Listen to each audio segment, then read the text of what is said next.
Hey, welcome back. In today's episode, we're going to be diving into the world of stablecoins. Now, these are special types of cryptocurrencies that are designed to maintain stable value, unlike the typical volatility we see with other cryptocurrencies out there.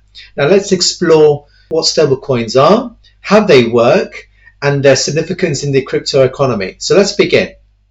Okay, so what is a stablecoin? Let's attempt to define it. So really, stablecoins are a type of cryptocurrency whose value is tied to another asset class, such as a fiat currency like the US dollar or a commodity like gold. This helps in maintaining a stable value. For example, PayPal has announced their own US dollar pegged stablecoin called PayPal USD, or PYUSD for short, making it one of the first major financial companies to issue a regulated stablecoin. Now, this move by PayPal signals the growing importance and acceptance of stablecoins in the mainstream finance. Now, what are the importance of stablecoins in our crypto economy? Stablecoins are actually crucial for the crypto world because they address the problem of price volatility. Traditional cryptocurrencies like Bitcoin and Ethereum can fluctuate widely, sometimes by thousands of dollars in a single day. In contrast, stablecoins, by being pegged to a more stable assets, offer the reliability people need for daily transactions and savings. Now imagine trying to buy groceries with a meme coin and discovering its value has dropped more than 50% overnight. Stablecoin solves this issue, providing a stable medium of exchange. Now, how do they actually work? How do stablecoins work in practice? We need to look at the different types of reserve assets they use and the mechanisms that maintain the stability. Firstly, we have a fiat-backed stablecoins, which are backed by traditional currencies like the US dollar. A prime example of this is USD coin, USDC for short, which is pegged 1-to-1 ratio to the US dollar. For every USDC in circulation, there's an equivalent dollar held in reserve, ensuring the coin's value remains stable. Next, we have commodity-backed stablecoins. Now, these are tied to the value of physical assets such as gold or silver. Paxos Gold, or PAXG for short, for instance, is actually backed by gold reserves. If you own PAXG, you essentially own a piece of gold stored in a secure vault. Then there are crypto-backed stablecoins like DAI, D-A-I. Now, unlike fiat-backed stablecoins, DAI is backed by a mix of crypto assets. It maintains stability through over-collateralization, meaning it holds more value in crypto assets than the DAI it issues, providing a buffer against price fluctuations. Finally, we have algorithmic stablecoins. Now, these don't rely on traditional or crypto assets for backing. Instead, they use algorithms to control their supply and demand, pretty much how a free market works. Terra USD, or UST for short, was an example of an algorithmic stablecoin, which adjusted its supply through minting and burning it to maintain its peg to the US dollar. Now, the mechanisms behind these stablecoins are actually crucial for maintaining their stability. Let's start off with collateralization. It actually involves holding assets of value to back the stablecoin. This ensures that holders can redeem their stablecoins for the underlying asset at any time. Then you have minting and burning, which are processes used to control the supply of stablecoins. Now, new tokens are minted when new collateral is added, increasing the supply. Conversely, tokens are burned, meaning or destroyed, meaning that it reduces the supply and stabilizes the coin's value. And finally, smart contracts. They play a vital role in the ecosystem. These are automated contracts that execute when certain conditions are met, ensuring that the stablecoin maintains its peg.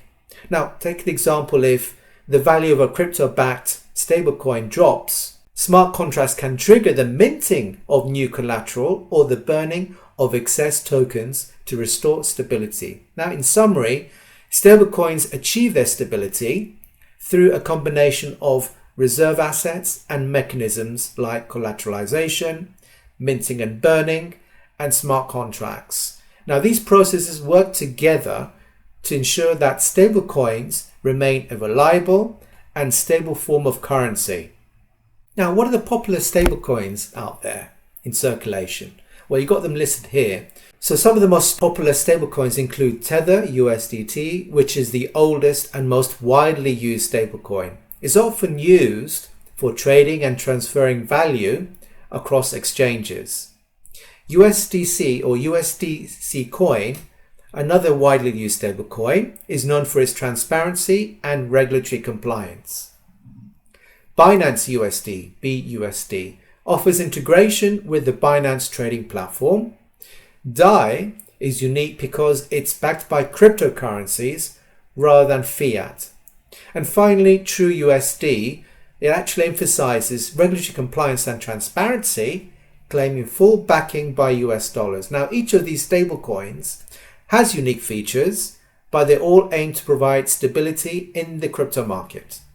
Now, let's go through what are the typical use cases of stablecoins. Now, stablecoins are primarily used for two main purposes. One, it helps to facilitate crypto trades, and two, for purchasing goods and services over blockchain networks. Now, let's start with trading. Stablecoins here allow traders to quickly move value between different cryptocurrencies without converting back to fiat money. This helps in taking advantage of price differences between exchanges. And for purchases, in this example here, stablecoins provide a stable medium of exchange, which is crucial in a volatile market. Now, what are the advantages of stablecoins? Firstly, the stability is a major benefit.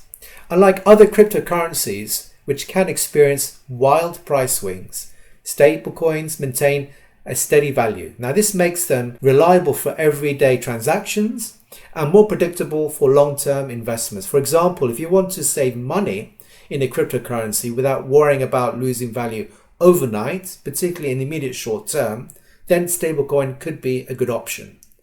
Secondly, stablecoins bring efficiency to the table. Now, transactions with stablecoins are faster and cheaper compared to traditional banking systems.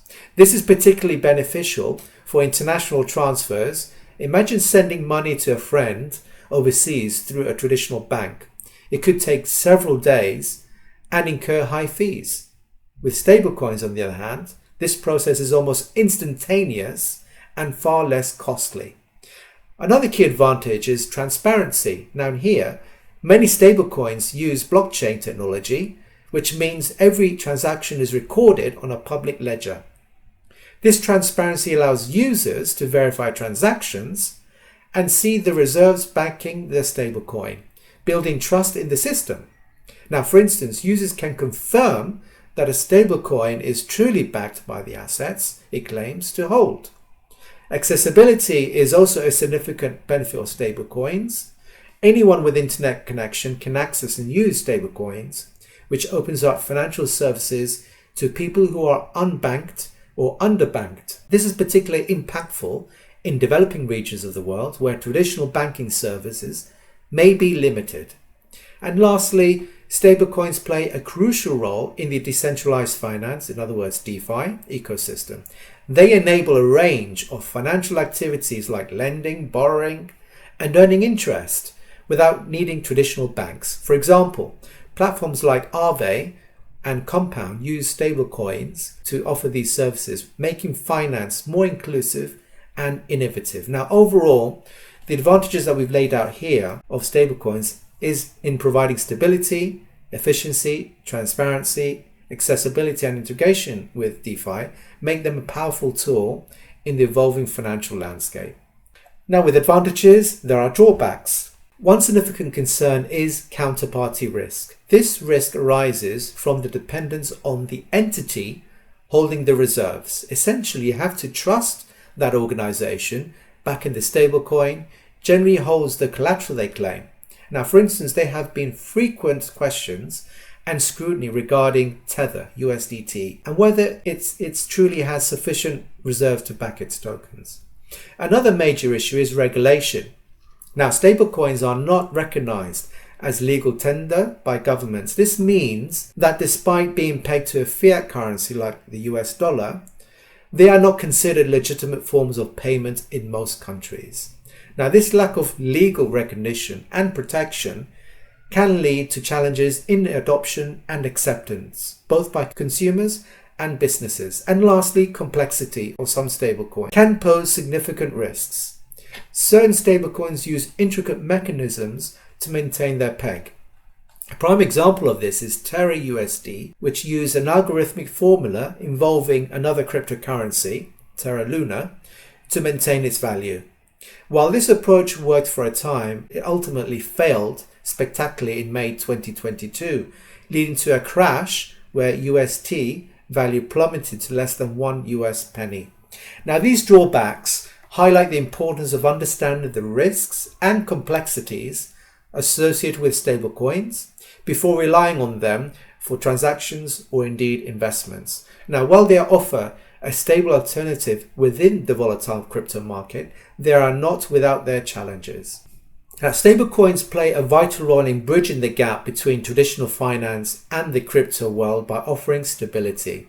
They provide the reliability needed for daily transactions and the efficiency of digital currencies. Now, as the crypto ecosystem continues to evolve, stablecoins will likely become even more integral, providing reliable ways to transact and store value in the digital economy. However, it's important to be aware of the limitations and the need for robust collateral and transparencies. Now, one final word of thought. I pretty much see stablecoins being, the medium of exchange for actually purchasing and buying goods that there is ample supply of, like buying a book or even buying groceries and so on, using USDT Tether, which is backed by the US dollar.